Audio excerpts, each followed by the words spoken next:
Okay, I'm making Burger Shack style burgers. They're kind of loose instead of packed tight, so they don't get so tough. And what I've already done before I started taping was I took a ribeye steak, bought and chopped into these cubes. I put it in the freezer for about 15-20 minutes just to firm it up a little bit.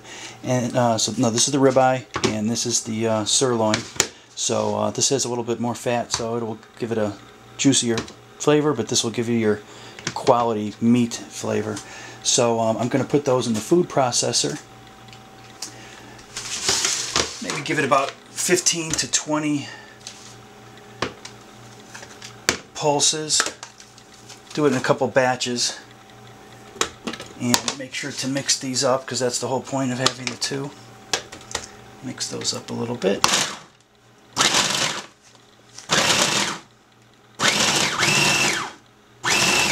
Okay, that's about it. Once it starts to ball up again, then it's going a little too much. So this is what you want it to look like. You want it to kind of fall apart. See, I got it started to ball up a little bit too much there. So I probably hit it one too many times. Okay, so now we're going to take that meat. Just got a cookie sheet with some wax paper on it. We're going to dump it out without touching it. The whole goal here is to touch it with your hands as little as possible. Barely touch it.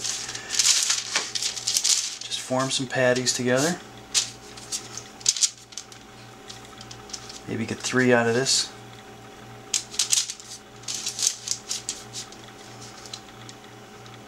I could weigh this out to make sure it's all even, but oh, another thing you want to do too is just kind of go through the meat, and if you see any big pieces of gristle or fat, you can get rid of those now. Something like that.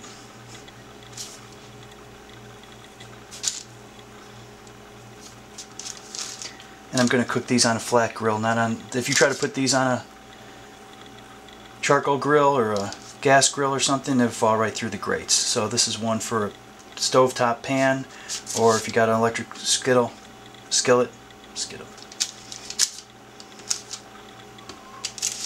Okay, I'm touching them too much. I shouldn't be touching them so much. Okay, now actually what I'm going to do is, this goes a little bit different from the recipe that I got it from. I'm going to put these each in these little individual wax papers. Hold on. Okay, and so you probably noticed that I didn't do anything that, fancy. I used to go crazy when I was making burgers. I would put chopped up little minced onions in there, and salt and pepper, and even an egg sometime. Always Worcestershire sauce, ketchup. No, this is just nothing, just meat. And then a few garnishes at the end. Now these are just some parchment sheets that I got on Amazon. They're great for storing burgers. Now I don't want to be too rough on that. Help it slide under there.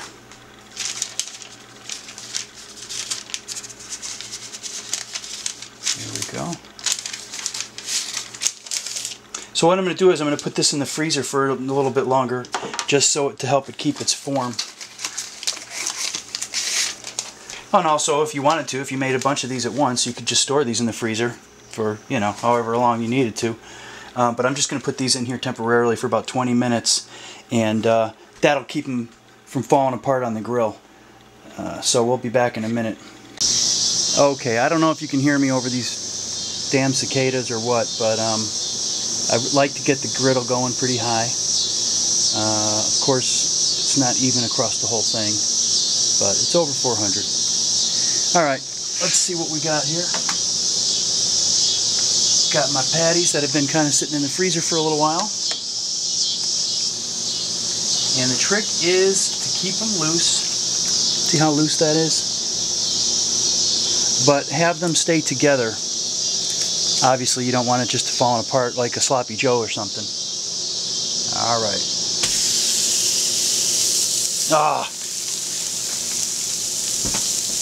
First one is always the toughest one. Scoop it up a little bit. And of course when I flip it over and I stick the cheese on there, that will definitely help to keep it together. And despite what I said earlier about just using a plain meat, I'm going to put a little bit of salt in there. And I got two kinds of cheese I'm going to use. just to try a variety. I got white American I'm going to put on one, and I've got Fontina that I'm going to put on another one. Oh, you know what? Okay, I'm going to get a second spatula. Yeah, I remember this from last time I did this, which was the first time I did it. It's a good idea to have a second spatula here just so you can get that under there. There we go. And I think this one will be American cheese.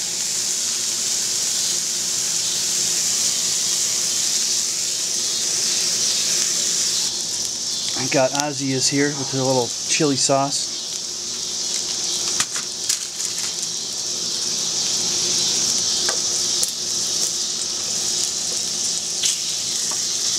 So this would have been a good one to make a double cheeseburger out of. I think my bun to beef ratio here is going to be a little...